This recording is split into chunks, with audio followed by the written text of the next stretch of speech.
Баршаңызға сәлем қыздар. Қош келдіңіздер шекер мастер-классына. Сіздерге осы бүгін барынша түсіндіруге тырысатын боламын. Бізге ең бірінші қажетті заттар бізде шекер. Мінекей, мен мына 2 килограмм шекерді осылай салып қойғанмын дайындап, және кунжут, және 700 грамм сметана қажет. Мынау сметананың ыдысымен өлшеп саламыз. Бізге кубанская сметана қажет. Міндетті түрде кубанская сметана болса өте дәмді және жұмсақ болып шығады. Басқа сметаналардан өте қатты жақсы шыға бермейді. Осы естеріңізде болсын. Бұл 20% сметана. Осы ыдыспенен өлшеп саламын мен шекерді де сметананы да. Осы ыдыспен қазір 700 грамм сметананы салып қойдым. Осылай таразы жоқ қыздарға өте ыңғайлырақ болады. Енді сіздерге осындай қазан қажет. Шойын қазан және кепкір. Кепкірлеріңіз осындай темір болсын міндетті түрде. Енді осы шойын қазанымызға бірінші сметанамыз саламыз. Жақсылап ішінің барлығын алып салыңыздар. Енді тура осы ыдыспенен шекерді де өлшеп саламыз. Таразы жоқ қыздар, осы ыдыспен өлшеп сала беріңіздер. Мінекей, қазір біріншісін толтырып салдым, бір шелек. Және екінші шелегін салып жатырмын. Енді кішкене тағы жарты қосып саламыз. Сонда примерно 2 килограммның жобасы шығады.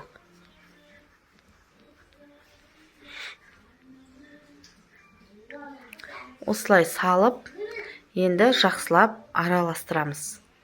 Газдың үстіне қоймай тұрып, осылай кепкірмен жақсылап араластырып аламыз. Шекеріміз бен сметанамызды бір қалыпқа келуі керек.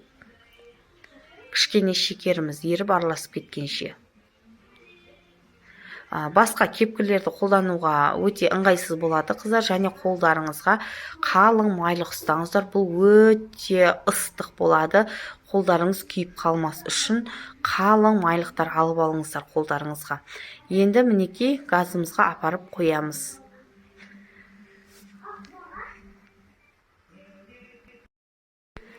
Бірінші алдыменен біз кунжутымызды қуырып алайық. Кунжут, менде весовой кунжут 1 килограммы 1750 теңге тұрады. Енді әр қалада бағасы әр түрлі болады. Және осыған қосымша қара кунжутты да қоссаңыздар болады. Өз қалауларыңызша. Мен негізі қара кунжутты қоспаймын. Тек қана осы ақ кунжутпен қосамын. Қызартып, әдемелеп қуырып аламыз. Оны да осындай сковородкада қуырыңыздар. Басқа жеңілдеу ыдыстардан қатты күйіп кетпесін. Күйіп кеткен болмай қалады. Осылай газымызды қатты қоямыз барынша. Енді шекерімізді қайната бастаймыз. Астын міндетті түрде қатты болу керек. Жай болса ұзақ қайнап, сіздің шекеріңіз ирис болып қалуы мүмкін. Сондықтан астын қатты қойып, үнемі қозғап отыруымыз қажет. Себебі астынан кішкене жабысып қалса, иісі шығып қалады күйіктің. Сосын сіздің шекеріңіз ешқандай да жарамай қалады. Сонда қолыңызға осылай майлықпен ұстап алыңыздар. Жаңа айтқандай өте қалың майлықтар болсын қолдарыңызда міндетті түрде. Осылай ұзағырақ қозғап, қасында міндетті түрде тұрыңыздар. Тастап кетіп қалуға болмайды. Себебі асты жабыса болды, уже күйіктің дәмі шығып қалады. Мінекей, уже біраз уақыт өтті, уже мінекей қайнай бастады.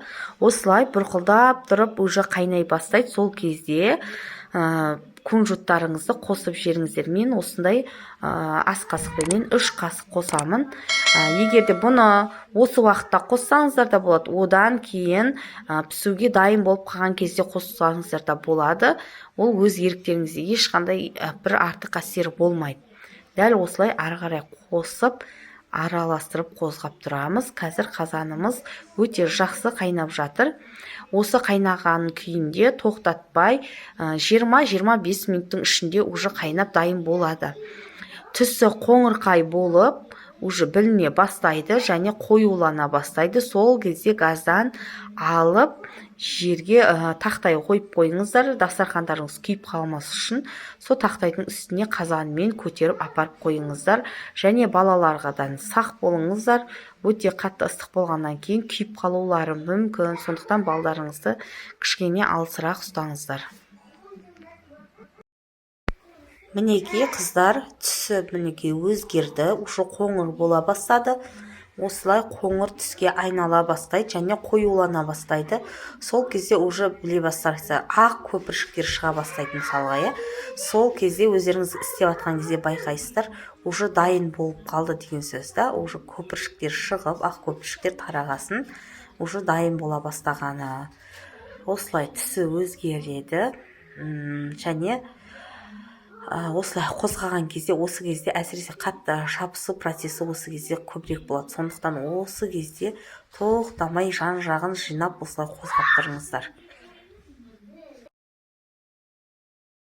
Мен сіздерге барынша видеоны үзбей көрсетуге тырысып жатырмын.